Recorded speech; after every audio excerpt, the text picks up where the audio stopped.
Welcome back to Killer Stories. I'm your host, Bobby Holmes, and I am still on break from my normal weekly content, but today I am joined by Stuart Blues of British Murders for a special collaboration, a mashup we like to call Killer British Murder Stories, and this is Volume 5.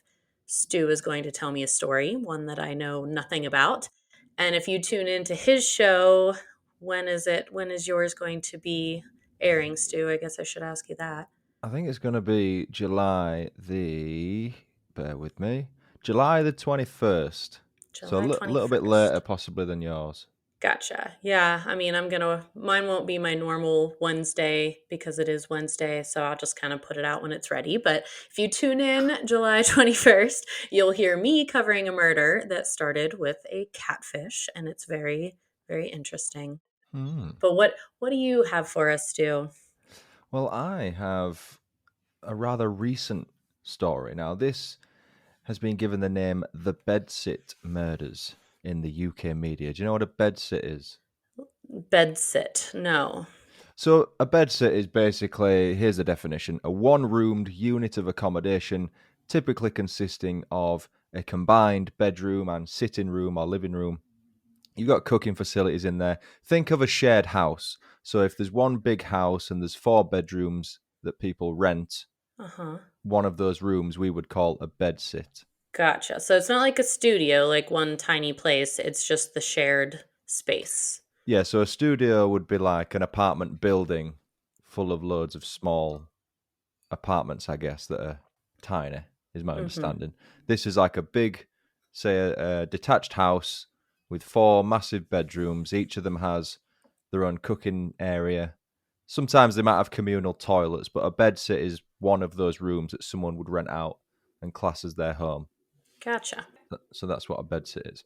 Now, the villain of this story, and I will come on to introducing him a little bit later, he's called David Fuller.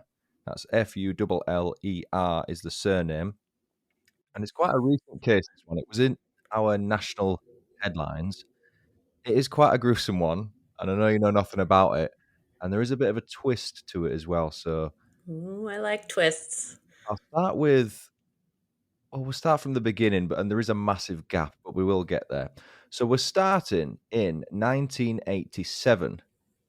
Is that when The you year were I born? was born. Yeah, that's I thought so. A little bit after. In fact, you're a June baby, aren't you? I am. What day? 18th. Ooh, okay. So this is when the murder happened, you're saying, or this is when this person was born? Well, 5 days after you were born is sort of when our story starts. Now, Oh, okay, gotcha. so let me introduce Wendy Ann Knell. Knell spelled Knell. 25-year-old, happy-go-lucky woman. That means carefree. If you don't have that I term, got it. I'm, Yep, I'm know gonna I'm that gonna one. gonna come across as a prick again to that listener who says I'm I condescending think towards American things. it's helpful for certain terms, I but I just do know of happy-go-lucky. But when I go through my script for you, I always put things in brackets just to make sure that you kind of, and it's not a condescending thing. It's not an I think we're better than American thing, despite what people may think. I just want to make sure you're on the same page as me. Yes, no, it's helpful. Thank you.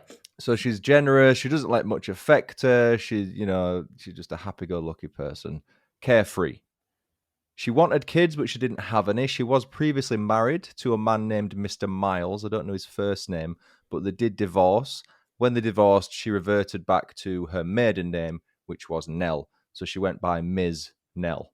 Ms. No. But she Okay. did have a boyfriend at this point, who I think she'd been with for about a year.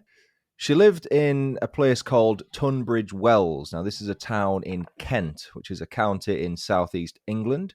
She lived on Guildford Road in the bedsit, and she'd lived there for about a year. I don't believe her boyfriend lived with her. She lived alone. She would sometimes get a little bit lonely, but she did have the one partner. As far as sort of some of her friends at work knew, she only had that one partner since she changed jobs because she worked on for a company called Super Snaps. Now, you might not have heard of Super Snaps. That's a photography shop. You know where you used to go and take in your old film and get it processed, and you'd Okay. go Yep. in a week later and you could pick up your snaps. Right. We would usually just do that. The drugstore would have it. So this was like its own store just for Yeah, it's developing dedicated. photos.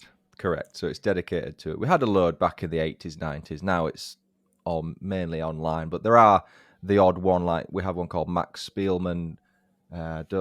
Kodak sometimes have a shop, but I don't visit town centres much these days. But she worked as a manager in this place called Super Snaps. It's spelled SUPA Snaps, so not like SU Super. Super, like cool for the kids. So she Super worked there, snacks. and she moved from one role at she moved to Camden Road, which was this like long road in Tunbridge Wells, a load of shops on the front there. So she's a bit of a workaholic. She's not got kids. Her life is basically her work. So the story starts on Tuesday, June 23rd, 1987, 5 days after you were born. Okay. I was just a wee babe. I'd just like to confirm that there's no connection between Bobby and this case before anyone jumps on that kind of bandwagon. So on this Tuesday, she doesn't turn up for work. Very, very unlike her. This is completely out of character. So her boyfriend thinks, that's a little bit weird. She normally goes to work. He goes round to her house and he finds her, unfortunately, dead in her bed. Ooh. So the police were called. They come round, I think it was just shortly before midday, because the last time she was seen was the previous evening, about 11 o'clock, by her friend. And then the boyfriend found her. Police were called. She had severe head wounds, and there was also evidence that she had been raped during or, and perhaps and after her death. So there was evidence of sexual assault. The police searched for a murder weapon. It was clear that the blows to the head were what had caused her death, but they couldn't find anything. So the killer looks to have took it somewhere, thrown it somewhere, maybe discarded it in a river or thrown it in a bin or something, or a trash can. The garbage. We call it the bin. So they conducted door-to-door inquiries. That led to nothing. All they had to go on was that some of the neighbours, they said they thought they heard a motorbike or a car revving its engine late on the Monday night, so the night she was last seen alive. That's all they had to go on. There was no witnesses that saw a suspect. This is when DNA was in its infancy, remember, in 1987. It was only about a year into the process of using DNA. I think 1986 was the first year that DNA But was this used. was at the house sit. At the bed sit, yeah. Bed sit. Yeah. See, a house sit would be watching someone's house while they go on holiday, vacation, wouldn't it? This is a bed sit. The bed sit. That's right. Okay. Exactly. How heartbreaking is this, though? On that Tuesday, when her body was found, she was meant to go to her parents that night to celebrate her dad's 53rd birthday. No. So that's a bit sad, isn't it, really? So she was last seen on the Monday and she was found on the Tuesday, and that was the day she was meant to be going to her dad to celebrate his birthday. Unfortunately, that didn't happen. Now, from June to September, it kind of went cold because they had nothing to go on. Again, DNA's in its infancy, no sign of a suspect, no witnesses, nothing to work with. So in September of 1987, there used to be a TV show, called Police 5, as in the number 5. Now, this ran from 1962 to 1992. It's an old show where they used to reconstruct major crimes. I'm sure you have similar shows over there that do that, and then they appeal to the Yes. public for information. Yes. Yeah. What would your equivalent be? Yeah. So Probably they like put Dateline, actually. maybe, Probably. yeah. Don't think I've ever seen it. In fact, wasn't Dateline the one with the dude who To Catch a Predator? That was a Dateline production, wasn't it? I think so. Yeah. Yeah, similar kind of premise. So they air this episode in September 1987. A few people probably ring in, but nothing comes of it. No one's got anything concrete, nothing to progress the investigation. So we fast forward to November 1987, a couple of months after the episode aired. This time, someone else went missing. So 20-year-old Caroline Pierce, she managed an American-style restaurant which was called Buster Brown's. And again, this was on Camden Road, the long road where Wendy worked at the Super Snaps photography store. She was last seen getting out of a taxi on November 24th, 1987. This is Caroline Pierce, just to confirm. She was dropped off near her home, which was in Grosvenor Park, again in Tunbridge Wells, this town in Kent. And after that, she seemed to basically vanish into thin air. No one kind of saw her again for weeks. It's as if she'd been abducted. Now, the Okay. only clue the police had was that her neighbours recalled hearing screams on the night of November 24th, which was the last time she was seen. So clearly there's been some kind of a skirmish, as it were. And where did she live? Was it a house? I don't know the type of house, but I know it was in Grosvenor Park. I don't think it was a bedsit. Maybe it was a I bedsit. was I like, don't know. maybe he's just targeting the bedsit people. But to me, Maybe. that's almost more strange because Hmm. other people could definitely witness you coming and going Well, you'd in think so, in because the there should be house. like 3 or 4 other people there, Right. unless Hmm. everyone just kept to themselves. But these are called the bedsit murders.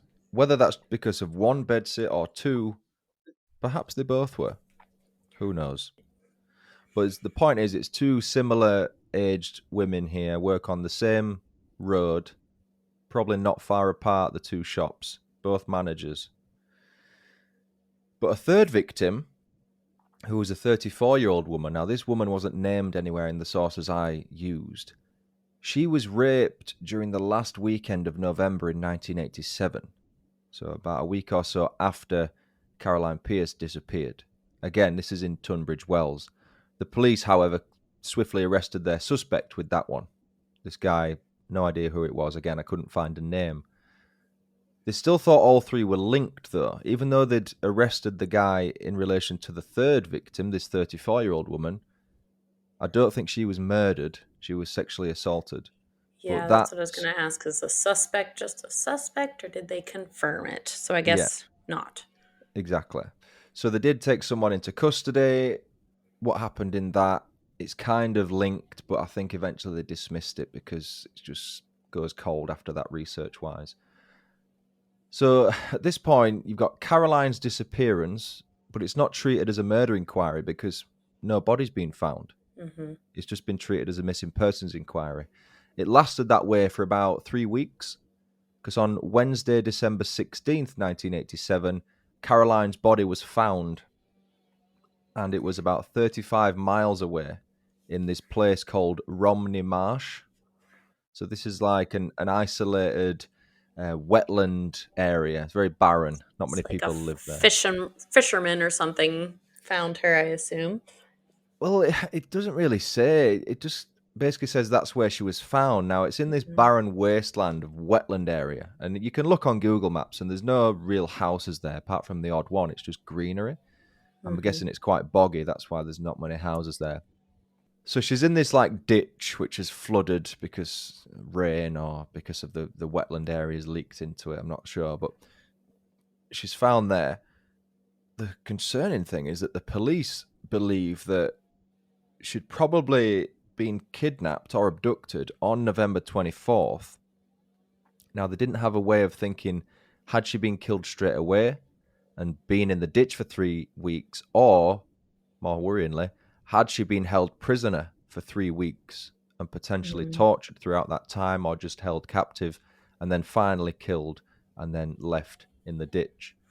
Yeah, I mean, that type of the wetland, I mean, one, water plus the heat that just really messes with the body and, discovering, I guess, the time of death would be Yeah, difficult, I assume. it makes it difficult. Now, there were consistencies between her murder and Wendy's murder. So she was also beaten to death after being sexually assaulted. So you've got two kind of key things there. There's the sexual assault, and then you've got being brutally beaten to death. So it's a power thing, clearly. It's a violent sexual thing. It's someone who's an absolute psychopath, if these two are linked, which at this moment in time, the police still don't know. The mad thing is, both Caroline and Wendy's cases went cold after that, and they would remain unsolved for the next 33 years. Ooh, Mad. so this is a fun one where DNA maybe comes into play later. I Well, love those ones. well, this is a really cool one, though. I say cool, that's the wrong word. But as far Hey, as, if you catch a killer, it's cool. yeah, as far as how the technology works in this particular scenario, it's amazing. So it's time for me to reintroduce David Fuller. to the audience listening. He was born on... Now, you guys do date of births differently to us. You do month, day, year. You know, Yes. when you write it, we write it the other way around. We would do day, month, year. Hmm. Now, it's easy to figure out which is which if it's, say, the 17th of July, because it'll say Right. 7/19. Now, Hmm. this one just says 04/09/54. So it could be the 4th of September, could be the 9th of April. Doesn't really Yeah. matter, but he was born in 1954. Depends on who's writing the article. Exactly. That's the crux of it. I shouldn't have even left the day and the month in. Eh. Now, he lived in a place called Heathfield, which is in East Sussex. I believe East Sussex, if my geography is right, borders Kent, I believe. If someone is hearing this and thinking, what are you talking about, you idiot? Then, yeah, my geography is not great. I live up north. I don't know the knowledge of down south. I've never been to Kent or East Sussex, so sue me. You know more than me. Yeah. He was his job was a hospital electrician. So think of him as like a caretaker, the guy who would do the odd jobs around the hospital, fixing things, sorting the lighting out, all that kind of good stuff. You'd see a caretaker at a school, similar premise, I believe, just in a hospital. So during the 70s, David Fuller, he had a record of being a bit of a night creeper, a bit of a burglar, you know, one of the peeping Tom kind of guys, a bit of a creep during the 70s. Yeah. But apart from getting the occasional slap on the wrist, he never served prison time. Now, even if he did serve prison time, it wouldn't have mattered because in the 70s, it sort of precedes the DNA database. So whenever you get arrested, I'm sure it's the same over there. Whenever you get arrested in the UK, you have to give your DNA and put it on file. That's mandatory when you get arrested for Yes. any offence. So our DNA database officially launched in 1995. I suppose Okay. doesn't mean that they didn't necessarily collect DNA before then, but there wasn't an official database that every criminal's record was Yeah. put on until 1995. So this is a couple of decades after the 70s and 8 years after the two murders. Hmm. So there's nothing on Yeah, ours file for him. is called CODIS. Is it the same? Is it international or is it just, I guess, national probably? I'm not sure. I would assume it's probably national, yeah. I'd Gotcha. assume we have his own. So yeah, he worked in electrical maintenance in hospitals. He did that since 1989, and he'd worked previously at the Kent and Sussex Hospital, but that closed in 2011. After that, he was transferred to the Tunbridge Wells Hospital, which was in the village of Pembury. I believe that's within Tunbridge Wells. It's just a small or a large village, really, within the town of Tunbridge Wells. So, how does this all tie together, I hear you ask? Yes, please tell us. Yeah, please tell God, for the love of God, tell me. Get to the points, too. I'm just kidding. So at some point in late 2020, I'm assuming it was at some point because this is when it all started kicking off, one of David's family members was arrested. Don't know what the crime is, don't know who the arrestee was, but he had his DNA taken as per the protocol, and it was ran against the Unsolved Murders database, or I guess the Unsolved Cases database. So this family member of David Fuller, his DNA partially matched samples from the 1987 murders of Wendy Knell and Caroline Pierce. Partial match, not Hmm. full match. Okay. Right. So in that scenario, this is something I learned. It's called a familial match. Basically Yep. means that the person who has partially matched didn't commit the crime, but someone in their family did. Right. Yeah. That Yeah, I think is how the Golden State Killer was caught. And correct, I just correct. did one, I can't even remember. It was maybe in Scotland. Somebody asked me to cover and it went unsolved forever. Same deal. Yeah. Mm, Super cool. yeah, I was going to put in stuff about the Golden State, but I figured you'd already know all about that. I can't wait. I'm going to cover him too. That's going to be like a 3-parter probably. Yeah, I'll save that for you to cover in your own Aw. episode. So that basically had the police thinking, right, it's in this guy's family. This killer is in this guy's family. The population was around 90 people, one of whom was the suspect. So what the officers did is they found the list of these 90 potential matches in his family, this guy that was arrested, one of whom was David Fuller. So they're doing door-to-door searches, and they're basically going around and saying, look, you're under arrest on suspicion of murder. basically to take them in, get their DNA, and then either discount them or match them. Right. So So all 90 of them they're taken yeah, in. yeah, Got it. correct. So there's body cam footage of entering David Fuller's home. They did this on December 3rd, 2020. And that's the terminology they used. They said, look, you're under arrest.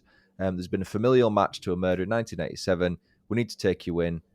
And basically, we need your DNA. So you can only give it mandatory when you're arrested. So they do have to arrest them. I assume it makes sense that they had the Right. authority to do that. It's not like they hadn't done anything, which technically most of them hadn't. But there's still that suspicion there that they need to rule out. So that's why they could justify doing that. So it wasn't just linked, though, forensically. He was also linked geographically. Now, this would come out a little bit later, because this guy basically had links to the place Romney Marsh, which is that sort of barren wetland, because he was a bit of a keen cycler, David, in his youth. Okay. He liked to do bird watching. He holidayed in the area quite a lot. So he did kind of have some links to Romney Marsh, where Caroline Pierce's body was found. That didn't come out till a little bit later, though. So David's taken in, his DNA is taken, and he's obviously denying both murders. Of course he is. But Yeah, he's not just going to come out and give it up. exactly, you don't think that, do you? So what he did, or what happened, was his saliva and other DNA was found on Wendy, the first murder victim's bedding, her towel, and it just the terminology here was her intimate samples. So I'm guessing this is perhaps swabs A, from a from vaginal swab. yeah, swabs, or perhaps from some other intimate things. It just says intimate samples. I'll you can figure out what it was. Now, his semen was also found on Caroline's tights, and the DNA matched now. That was the only item of clothing she was wearing when her body was found, so she was stripped naked apart from her tights. He sexually assaulted her, left semen on her, and that matched him. The worrying thing as well is that they felt that David had probably met these two women before he killed them, so a little bit of a stalker turned killer situation. He was a regular customer at Super Snaps, where Wendy worked, and we'll come on to a little bit more evidence that they found to confirm that later. But again, here's what's a question that's been sort of racking my brain since I've been looking up this. If he hadn't had a family member who'd got arrested, would he have ever been caught? Potentially no. I mean, and it's amazing. I'm so happy that they kept the DNA from that long ago, knowing we can't do this now, but maybe someday. You know what I mean? Because Yeah. I'm sure not long before that, did not hold those samples, you know? Well, I bet a lot of cops would think, forget about that. It's been 33 years, man. No one Hmm. cares. But then again, you got the database, I suppose. Even if you forget about it, it's still on file. Right. Well, I think it's only when they go back, like every so many years, come back and just, you know, run it against the database, Yeah. because it's not like he gets arrested and boom, it pops up on the screen. They have Mm, to actively be, looking at that case again, I would mm. think. But I don't know. I don't know how yeah, it works. Maybe it's like that. I would think, and my knowledge is minimal, but I would think logically, once you've taken someone new's DNA, you should be able to run that against the database just as part of the protocol of checking someone into custody. yeah, And yeah. in They'll theory, it should say we've got a match, no? Right. You would think, I don't know, the one in Scotland that I covered, it was like um, this group of budding scientists in college were working the case, and they were just rerunning it and then stumbled across somebody that had since been added to the database. So I don't Wow. know how it works either. I'm sure, like we said, different in every country, maybe too. Yeah. But anyway, end of the day, he gets charged with the murders. Now, you'd think that's the end of the story, right? We've caught the killer. So here's the twist. Here is the twist. Now, let me tell you, this is a very unexpected and vile twist that Oh no. nobody could have predicted this. Nobody. Right? Are you ready? I guess. Are you ready? Right. Well, I'll ease you in best I can. So while searching David's home, the police initially found several items to confirm his link to the murders, just to further cement his guilt, I suppose.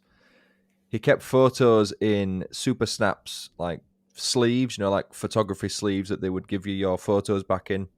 Yes. So he had photos he'd got from the shop that Wendy was the manager of. He kept evidence of himself visiting the restaurant, Buster Brown's, where Caroline worked. I think he had diary entries and photos which showed him in the actual restaurant. So he kind of, if we're thinking logically, stalked these women, or at least he visited the shops with no original ill intent, and then that progressed into something when he saw these women. So it's one of those two, but either I was way, just going to say they caught his fancy, I guess, huh? basically, yeah. But either way, they were people that he'd seen. Perhaps he didn't know them, but he'd at least seen them and knew where they worked and perhaps where they lived if he's followed them home, because he's killed them both in their own home. So it makes sense that he stalked them a little bit before he's finally plucked up the courage to kill them. So now it's time for the gruesome stuff. Let's hear it. Yeah, trigger warning for this one. Okay, so behind the back of a chest of drawers, David had hidden some hard drives. Okay? When examined, the first thing I'm going to say is probably what you're thinking right now. So the first thing they found was millions and millions, I'm talking 4 million images and videos of children and extreme pornography, No. right? So that's kind of what you had in your mind when I said they found Well, hard drives, right? just that he downloaded or that he took himself? So most of them were downloaded. He also had floppy disks back in the day. Floppy disks were a thing. DVDs, memory cards in his loft, his attic, and his spare room. But the nastiness doesn't end there. Whilst trailing through all the footage on his hard drives and his DVDs, his floppy disks and everything, they found pictures and videos that David himself had taken. Now, And these were of David sexually abusing hundreds of female corpses in the hospitals he worked at. no. Yeah. No. Oh, so down they keep them in a once they pass, they take them down to So they take the him to the morgue, right? morgue. Yeah. Yeah. And they keep him in the cold storage that you can wheel out, you see on CSI, I guess. Right. So for 13 years he was doing this between December 2007 and December 2020, right up until when he got arrested. He sexually abused over 100 dead bodies, and he stored the videos of him doing it, because he filmed it all, into separate folders in the hard drives. What a fucked up person. Yeah. So My it God. literally had them organized and catalogued with the names of the victims. He had them catalogued according to the types of attack. So I guess the type of act he was doing on them. Some of them had the name of the people who were at the morgue, just to further confirm what he'd done. And one folder was called Best Yet. Oh my. The worst thing is, he would later go on to say that he didn't get any sexual satisfaction from doing this. So why the fuck did he do it? Wouldn't that be the point, to do a sexual act to get sexual satisfaction? It's just my. awful. I I mean, was it going would. to ask earlier when you said you thought that possibly post-mortem sexual assault, and I was like, so usually they can know, but I'm sure after seeing that, Yeah, he did. yeah. There's a little bit of a clue with that. He would Ew. violate some of the women on multiple occasions. He would just wheel them out and wheel them out repeatedly. What he'd basically do is wait for the mortuary staff to finish their shifts, and then he would just go in after hours on his own, get his camera set up, Well, and and you would think it would have to be after, if there were, I know not everybody has an autopsy, but if, you can't be doing that and then an autopsy being performed, well, that's this is gonna well, this is interfere. this is the thing. Like, it must be, because otherwise they'd be like finding samples of his DNA Right. on the Yeah. victims. Now, these aren't all. I'm not saying these are all murder victims. These might be people who died in car accidents. These could be people Right. who had heart attacks and stuff. So, That's why I said they don't all have. I learned this from mhm. your episode with Dr. Shepherd. Pathologist, yes. Yeah. A Not wise everyone man. gets an autopsy. Yeah. So age range wise, the bodies of these 100 and so women included those of a 9-year-old girl, two 16-year-old girls, and a woman who was 100. Oh my gosh. Yeah. He That's, doesn't discriminate, I guess, huh? yeah. It says But just women. just women. Yeah. Police have been unable to identify 20 of the victims so far. Potentially they've done 20 more. of the morgue victims? Yeah. Yeah. Oh, Yeah. goodness. So Can't by the read the toe tag? well, again, it doesn't go into detail because you don't know if bodies are being cremated. Right. You know, Yeah. if because he's filmed it, all they've got is the footage to Mm-hmm. look at. If they've been cremated or buried, you know, I mean, you wouldn't want Yeah. to see that, would you, as a relative? Well, I doubt, like I said, I was kind of sort of joking, but the toe tag, I doubt that is where the camera was aimed. So that would make Yeah, it easier for them. But it's certainly you weren't mm, joking. well, I mean, I don't even know if that's a real thing, the I've no toe idea. tag. I've no idea. Maybe it is. Who knows?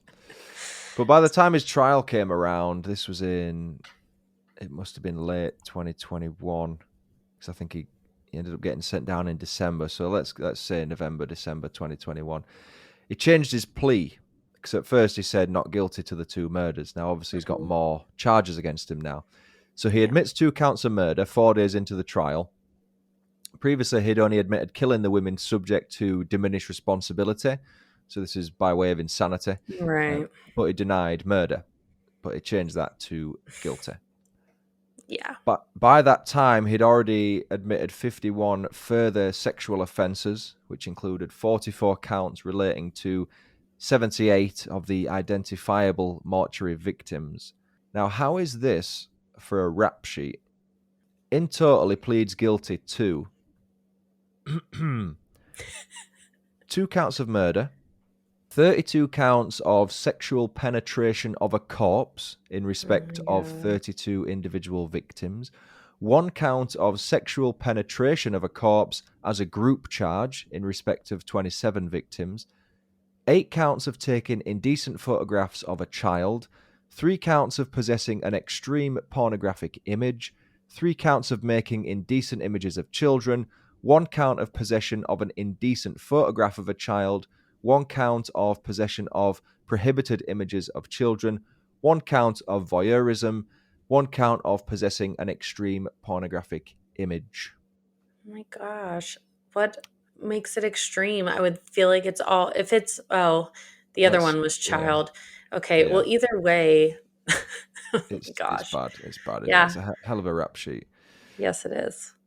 So for the 2 murders, he was given 2 whole life sentences. Now that's different to just a life sentence where you would normally get a minimum term to serve before you can apply for parole. Hmm. Whole life sentence or a whole life order used to be a whole life tariff.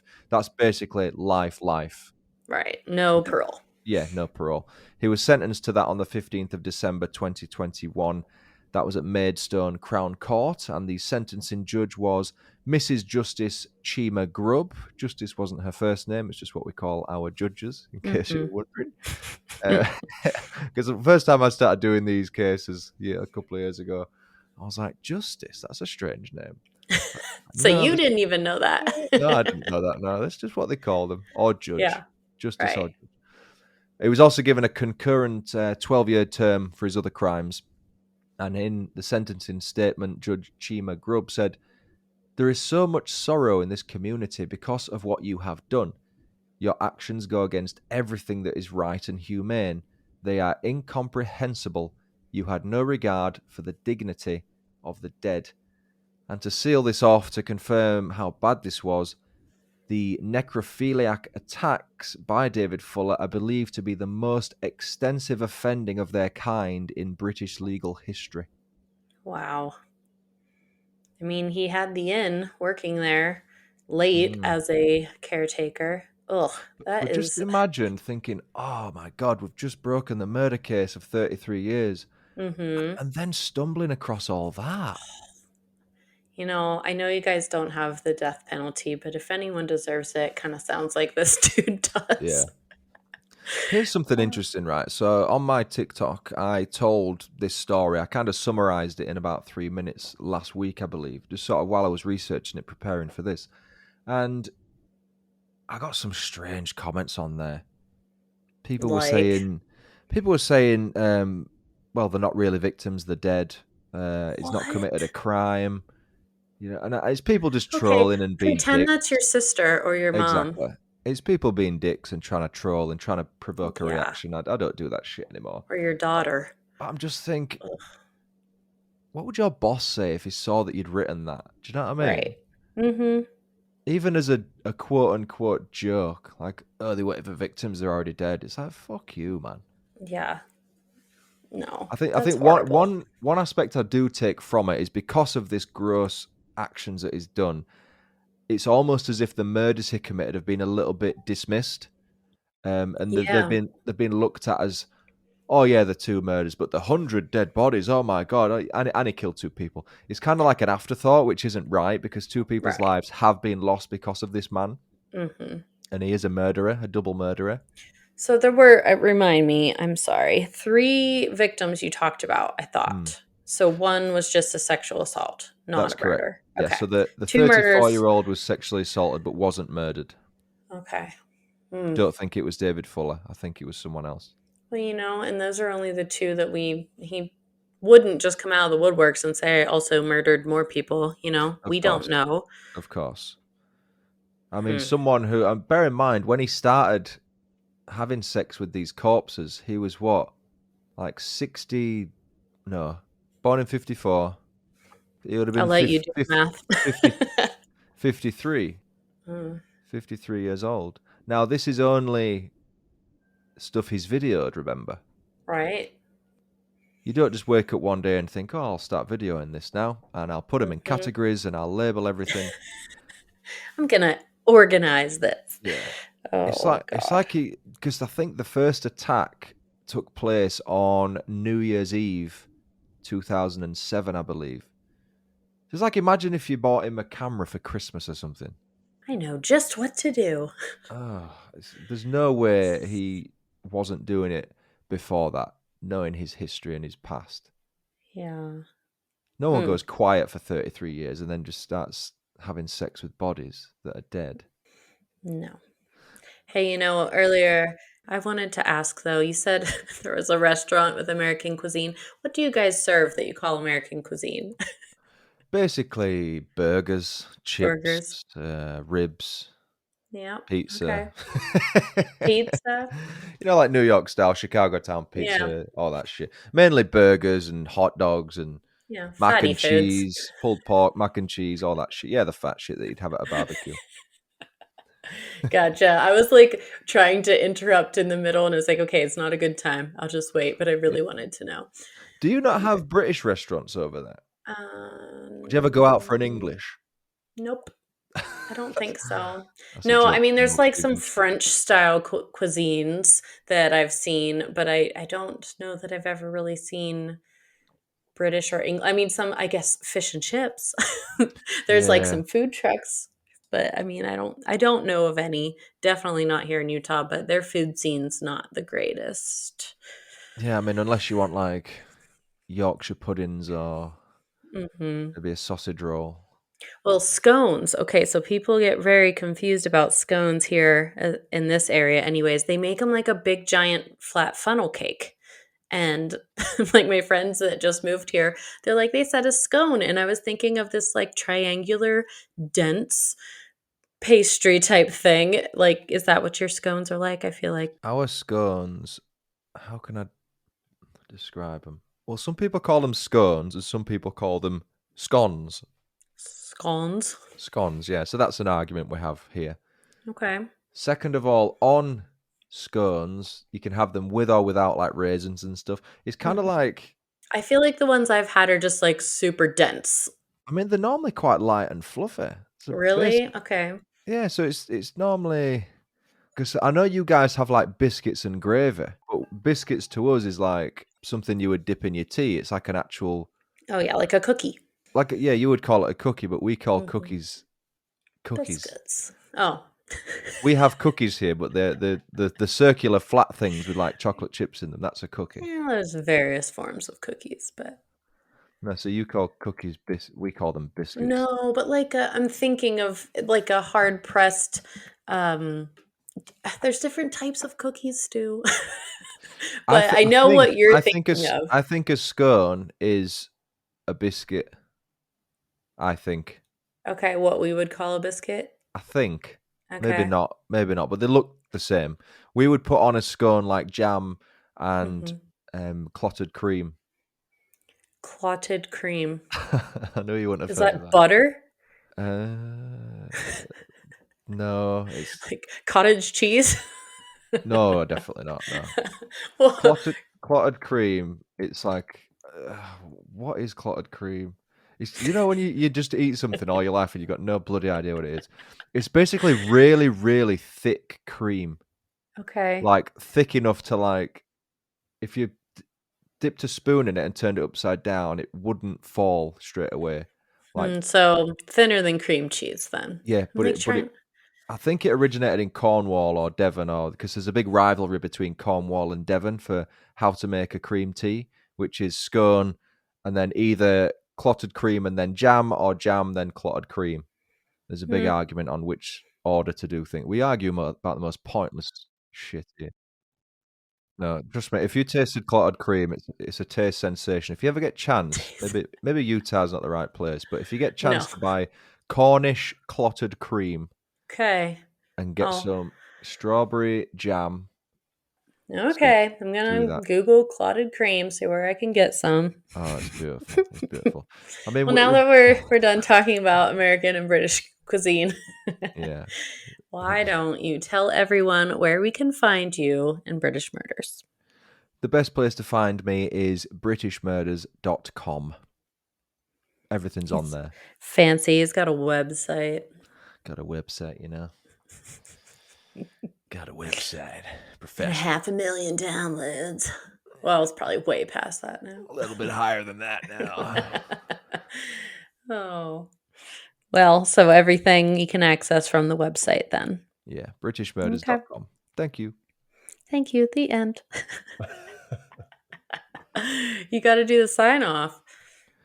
Okay, and for me, Stuart Blues, I always finish the show by saying, are you going to say until next time? Or shall I say it?